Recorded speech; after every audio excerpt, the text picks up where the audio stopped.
He thought he was taking a simple hike, a break from the pressures of life, a chance to breathe, to leave behind the endless grind of city streets, office lights, and the endless hum of obligations that had been pressing down on him for years. The hiker was no stranger to the outdoors. He had spent weekends climbing rocky cliffs, navigating dense trails, sleeping under the stars. He carried a backpack heavy with essentials, maps, and the kind of confidence only someone who had survived minor scrapes could muster. Yet, confidence is a fragile thing when the wilderness is vast, and overconfidence can be a quiet kind of danger. He entered the forest with the morning sun slicing through the canopy, spilling golden shafts across moss-covered stones and tangled undergrowth.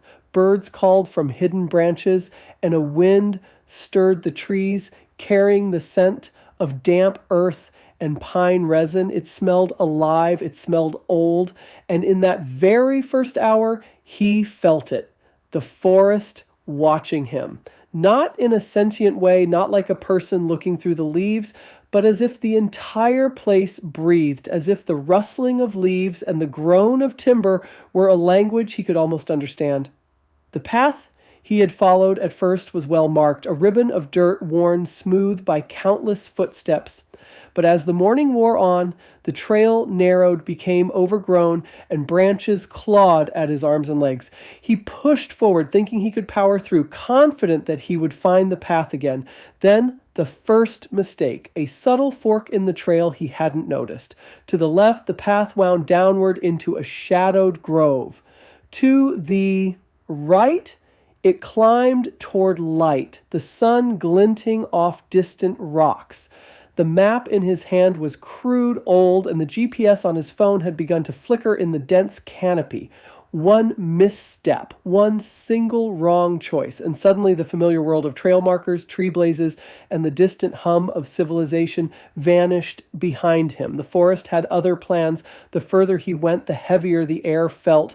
Branches scraped against his jacket like skeletal fingers. Moss clung to his boots. Every rustle in the underbrush made him flinch. A bird would explode into the sky above him, startled by something unseen. Shadows pooled in hollows where sunlight never reached. Dark and still. Somewhere far off, a branch cracked. He froze, heart hammering, listening, but there was nothing but the whisper of wind through leaves and the distant murmur of a creek he didn't remember passing. The hiker tried to retrace his steps, but the forest had changed. The landmarks he had counted on, the twisted oak, the moss-covered boulder, the shallow ridge, no longer looked familiar. Every tree seemed to shift in his vision, every shadow stretching longer than it should. Time began to blur.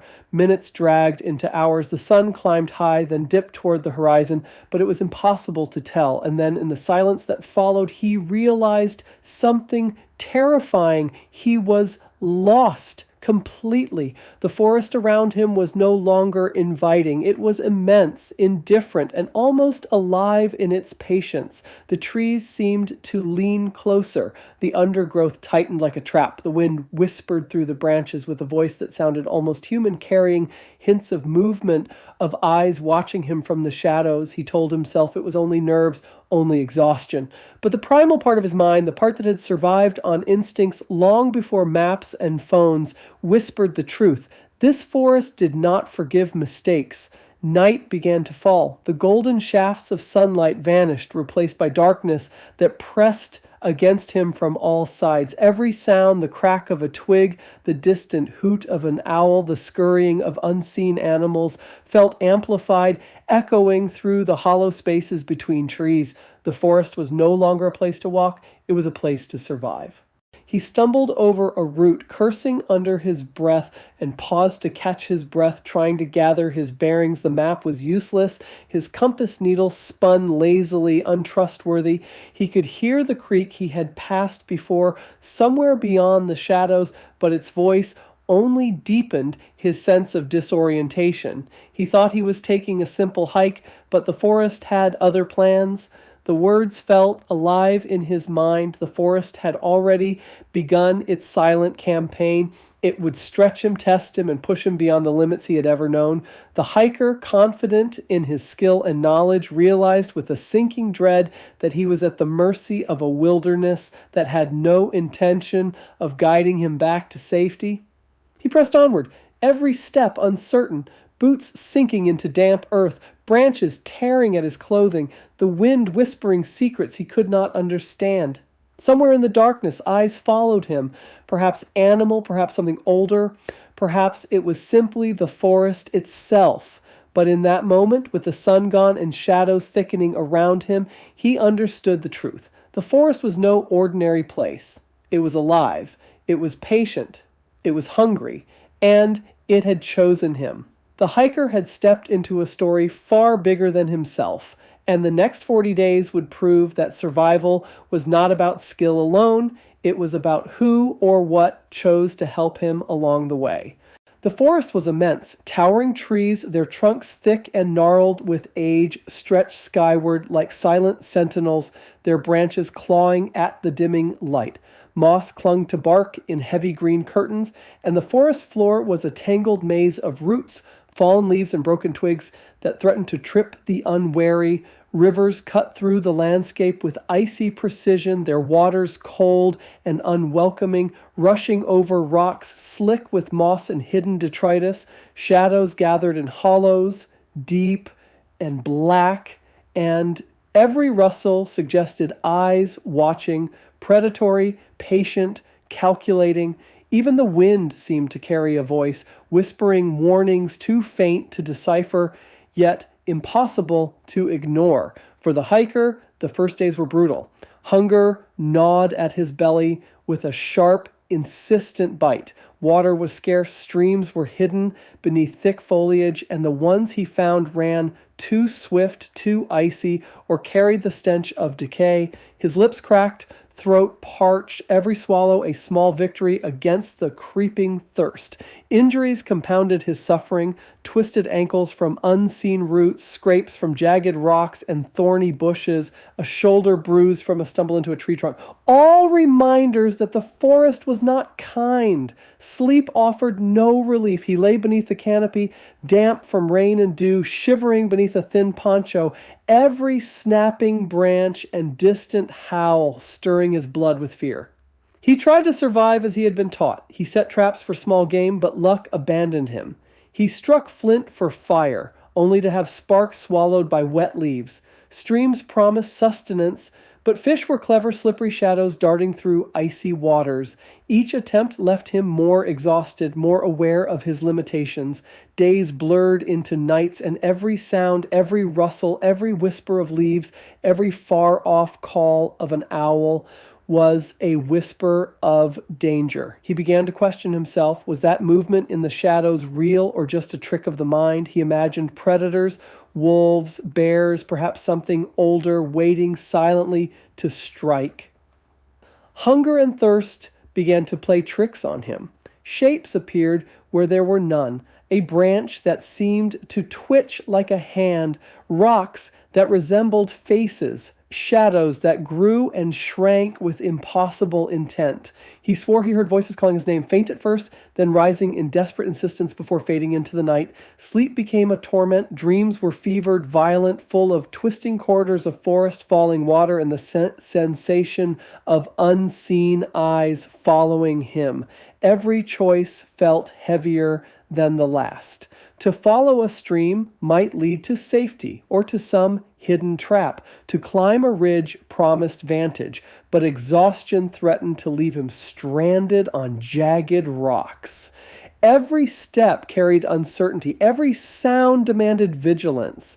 The forest was teaching him slowly, methodically, that his knowledge, his tools, even his experience were almost meaningless against its vast, indifferent will. At night, when the wind settled and the forest seemed to hold its breath, he could hear the undercurrent of life, the rustle of leaves as something padded softly over the forest floor, the snap of a twig in the distance, the eerie howl of a lone predator. His skin prickled. He felt watched. He felt prey. And yet, despite it all, he moved, one foot in front of the other, driven by a stubborn refusal to surrender, driven by the faint, unnameable hope that he might see civilization again. Each day's failure weighed heavier than the last. Traps yielded nothing. Fire would not ignite. Streams betrayed him. He began to understand the forest's harsh lesson. Survival was not a right. It was a challenge, relentless, merciless, and unending. By the end of the first week, his body ached in ways he had never known. Hunger hollowed him, thirst burned in his throat, cuts festered, feet were blistered beyond recognition. Sleep was broken by nightmares of twisting shadows and distant, impossible howls. Yet in those moments, a strange clarity began to settle in his mind. The hallucinations, the doubts, the terror, they were all part of the forest's test. He realized he had to pay attention to every sound, every shadow, every instinct. Every rustle could be a predator or a guide. Every whisper in the wind carried a lesson. Days blurred into nights, and nights bled into days. Time became a concept as malleable as the mist that rolled through the trees, hiding paths and creating illusions. Every step forward was a gamble. Every choice could lead to salvation or the end. And through it all, one truth became clear: alone in this vast, unforgiving wilderness, survival demanded more than skill. It demanded observation, patience, and the willingness to surrender to the rhythm of the forest itself. It began as a rustle in the underbrush, soft, deliberate, almost deliberate enough to seem intentional. The hiker froze mid-step, his chest tightening, senses straining. At first he thought it was the wind, but the movement was too precise, too measured to be mere leaves. Something or someone was out there. Then he saw them, eyes glinting like molten gold through the dark undergrowth, shadows moving with fluid precision, bodies low to the ground, tails swishing silently, wolves a pack, dozens of silent hunters slipping between trees and boulders with a grace that made the hiker's heart race. For a moment, he stood frozen, backpack heavy on his shoulders, knees weak. Every instinct screamed, run, hide, flee. Wolves were predators, killers. In the forest, they took no prisoners. He tightened his grip on his walking stick, the only weapon he had, and backed away slowly. The wolves watched, heads tilting, ears pricked. Their eyes followed his every movement, calculating, unblinking. He could see the lean muscles rippling under gray fur, the shine of teeth catching the fading light. His pulse thundered in his ears. For the first few days, the encounters were tense and terrifying. Wolves circled his camp, disappearing into the shadows, only to return hours later, just beyond reach. He heard branches snapping behind him, low growls that didn't come close enough to attack, but close enough to make the skin on his neck crawl. At night, their haunting howls echoed through the trees, carrying across the valleys like warnings, or perhaps mockery. He thought he was being hunted, but perhaps he was being watched. The suspense grew with every encounter. One morning, as he stumbled through a fog-shrouded clearing, he nearly stepped into a hidden pitfall, a trap left by nature or man, he couldn't tell.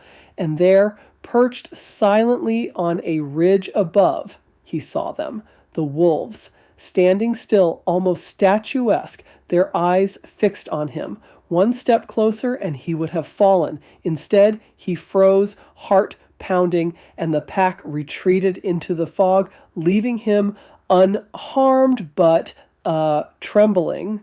The hiker began to notice patterns in their behavior. They weren't chasing him. They weren't attacking him. They moved through the forest with him, always keeping distance, sometimes appearing just ahead of him as he searched for water, always guiding him towards safer terrain. Streams where fish lingered, flat clearings where shelter could be built.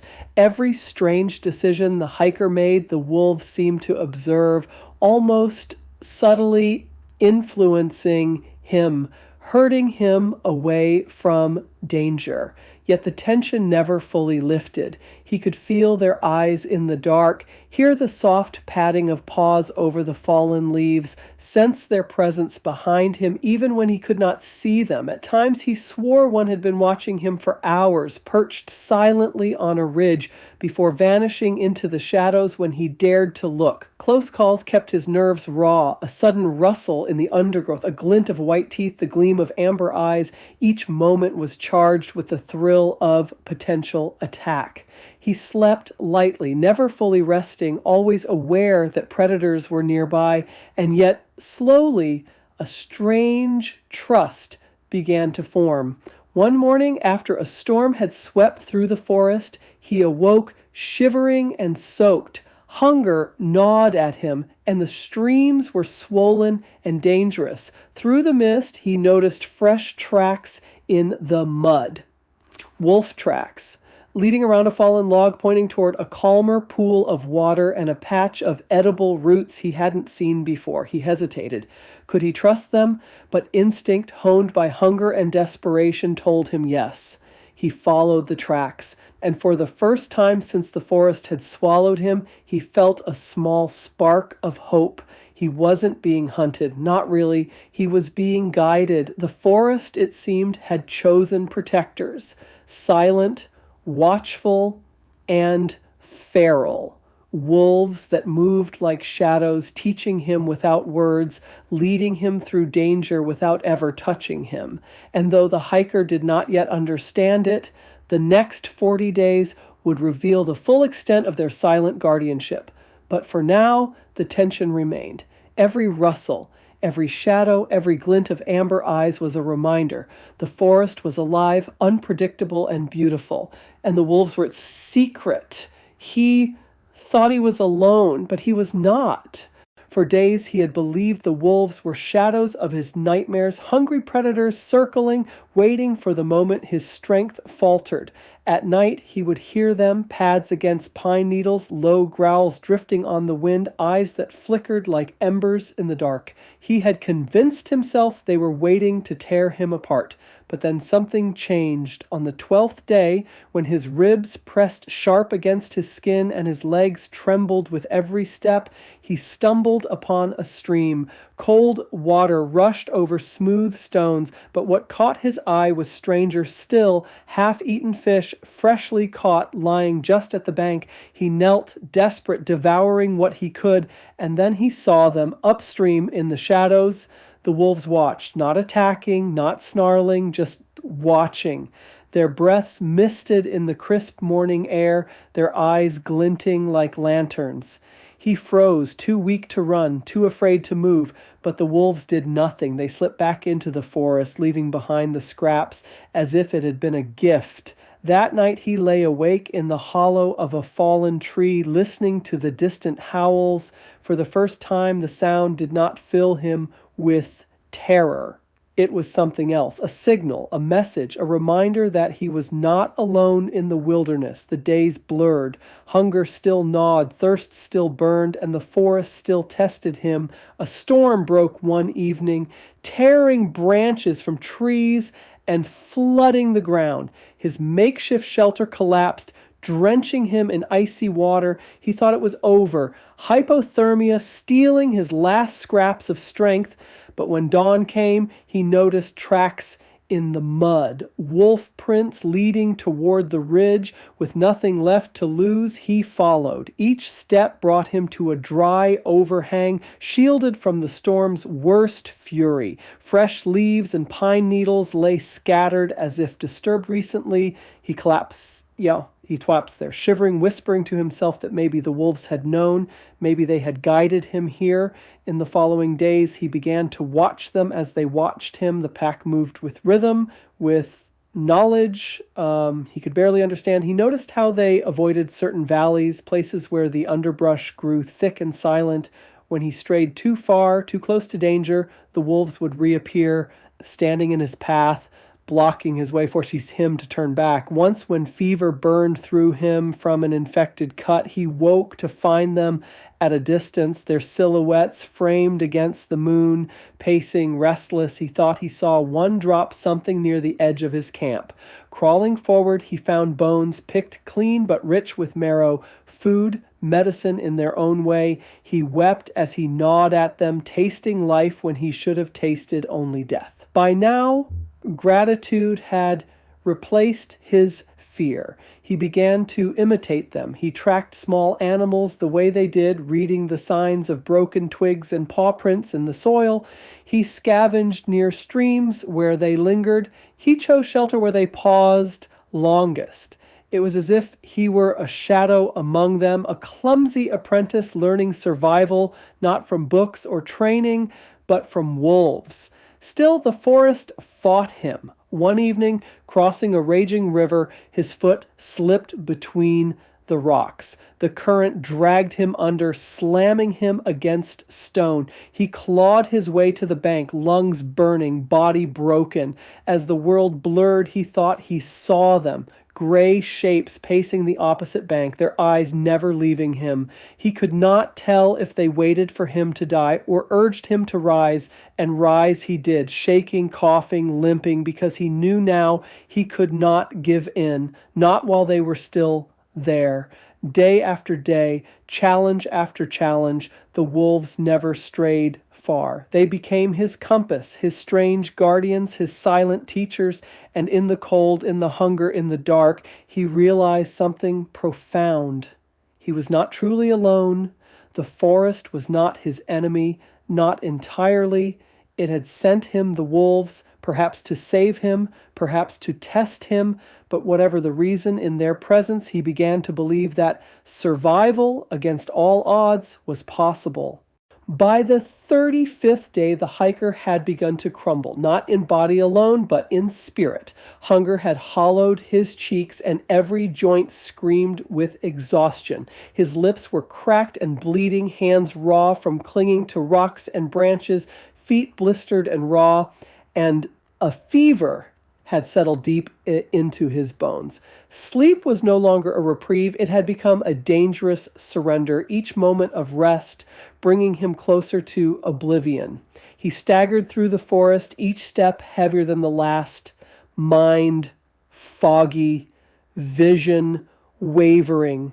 The world seemed to tilt around him, shadows of trees warped into monstrous shapes, branches reached for him like grasping fingers, and the wind whispered voices, his mother calling, a friend laughing, the forest itself taunting him. He tripped over a root and fell to his knees, hands scraping the mossy ground, and for the first time he felt something he had never allowed himself to feel: hopelessness. He collapsed fully, sprawled against a rock, lungs heaving, stomach gnawed raw by hunger, and closed his eyes. Hallucinations surged. He saw streams of water running uphill, fires burning without smoke, wolves with eyes like suns hovering over him, their bodies impossibly large and their forms shimmering in and out of focus.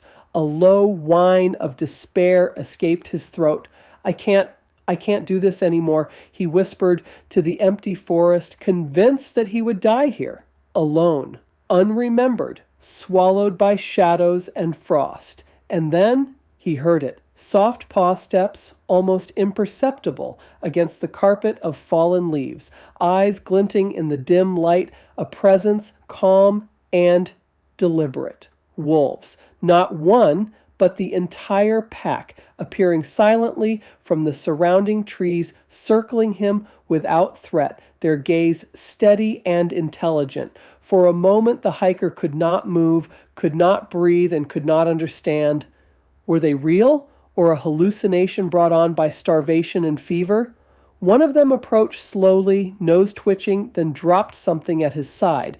A bundle of edible roots, wild berries, and a small fish, freshly caught and steaming in the chill of the morning. The hiker stared, disbelief racking him. He reached out trembling, taking the gift as though it were a divine offering. He ate with shaking hands, tears of relief and incredulity streaming down his face. Another wolf padded closer, nudging him gently with its snout toward a nearby grove. Beneath a dense canopy of firs, a hollow had formed naturally, protected from wind and rain. Pine needles and branches created a soft bed, and water from a hidden spring gurgled nearby. The hiker crawled forward, dragging himself across the forest floor. The wolves lingered at the edge, watching, guarding, ensuring he was safe before retreating into the shadows once more. For the next several hours, he rested, fed, and drank, the first time in nearly 2 weeks that he felt some measure of strength return. His body began to recover, and along with it, his mind cleared.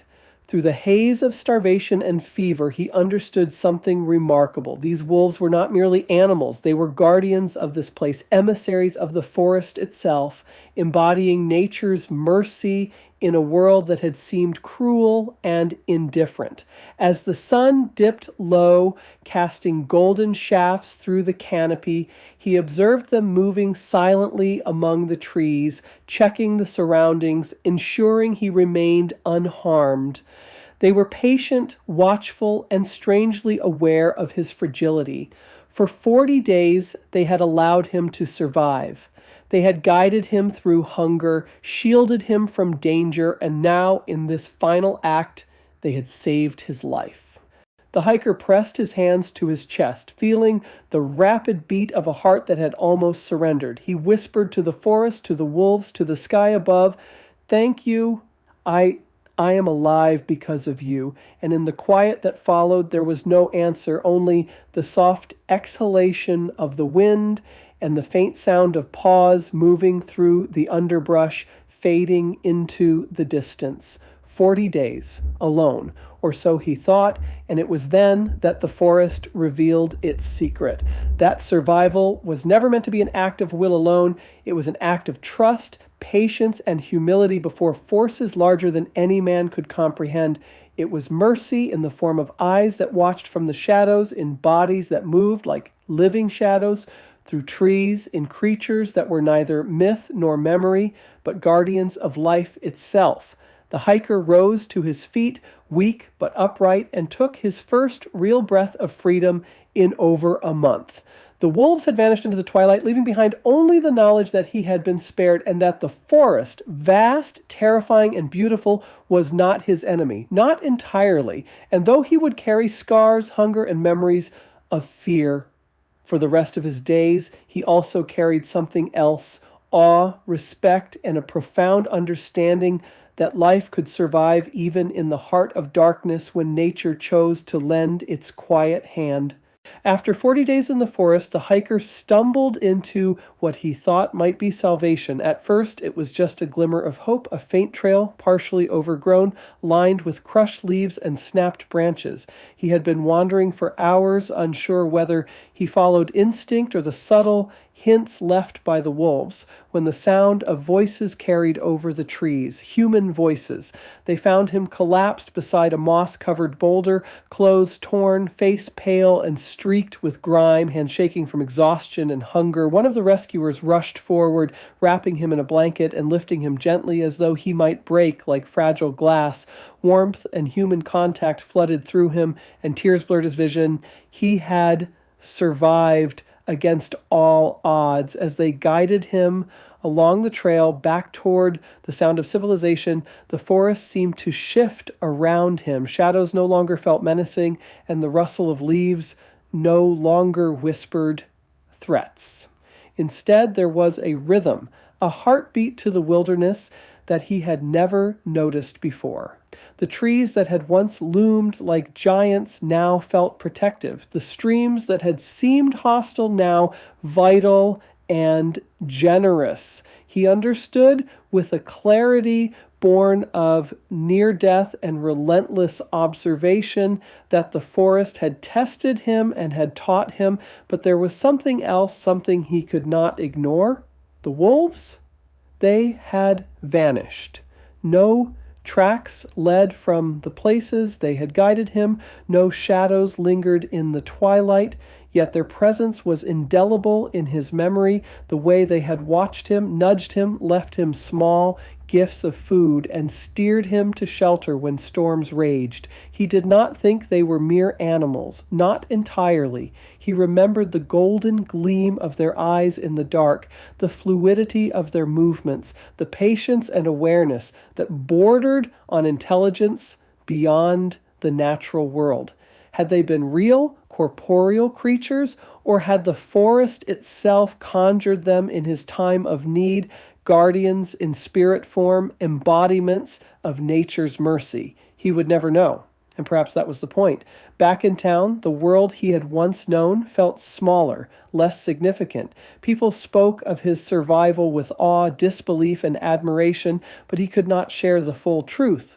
Words could not convey the sensation of being watched, of receiving guidance without instruction, of learning humility in the face of something larger than himself.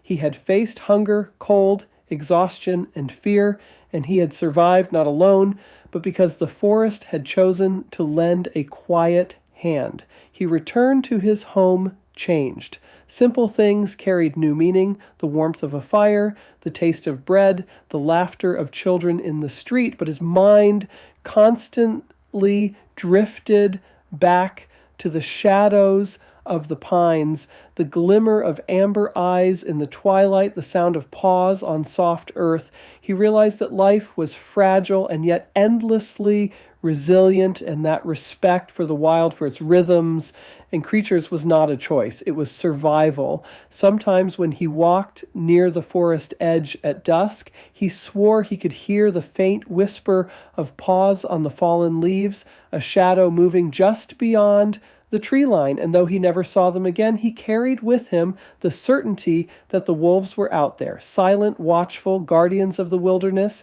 and perhaps of humanity itself. 40 days, alone yet not, lost yet found. The forest had revealed its secret, and the hiker would carry its lesson forever.